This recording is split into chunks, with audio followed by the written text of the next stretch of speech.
Well, what an incredible match, 109 minutes. We billed it as the match of the day, Johnny, and it certainly delivered on all fronts. Yeah, it did. It was an epic clash, and these two are going to be around for the next 10 to 15 years, one would hope. Zakaria, he came back strongly in that fifth game. He actually looked like he had the edge, and then he let himself down once again, just left standing in the line of Jonah Bryant. That backhand volley, that was such a big turning point for me, because at 6-5 could have been 7-5 if he just hadn't let him through, but he didn't do that, and he suffered the greatest consequences because the ref actually went quite hard on him there at the end. I felt like even perhaps a little too harsh, but that's the way the cookie crumbles, Vanessa. Well, we'll talk about that a little bit with Joey, who's joined us in the studio.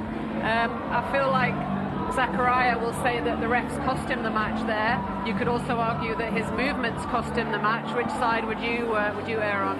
I'm just trying to hold my breath, because obviously it's in the commentary box there, and we're going through it. So it was so fascinating to see such a high quality match, and to see. It just takes me back to the kind of old school days of a player having cramp like this youngster and then dealing with it somehow and trying to keep.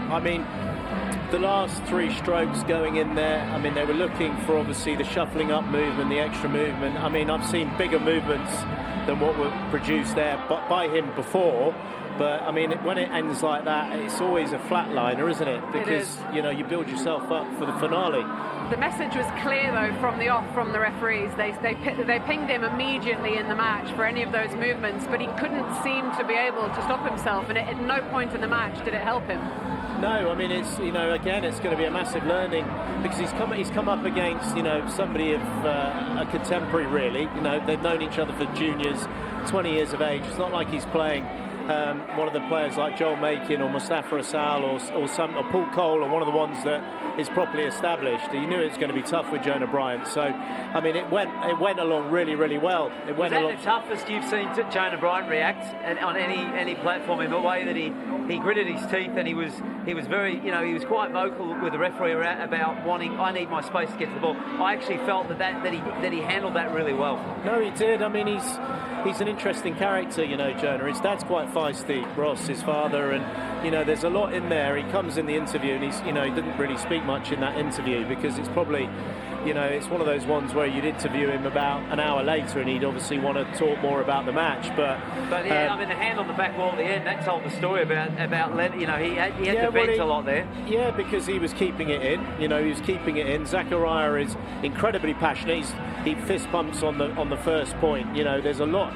I thought he won the world title after game 3. Yeah, but he lets that out, and that does take a lot of energy. Realistically, when you celebrate like that, it takes a lot of energy out of you. Well, those players often get called more passionate, but just because it's self-contained doesn't mean that you're any less passionate, does it? You just see the movements that he's producing on the court, Jonah Bryant. If you don't say that's not passionate, he's getting everything back, and it was. I'm really, really.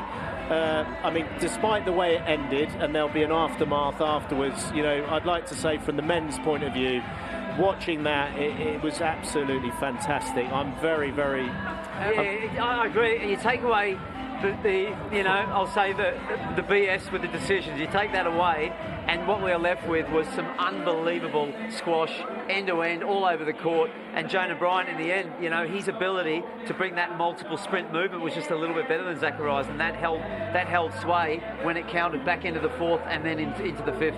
Yeah, maybe those couple of years extra development that he has, he's 20, Zakaria 18, just made that bit of difference, do you think, physically?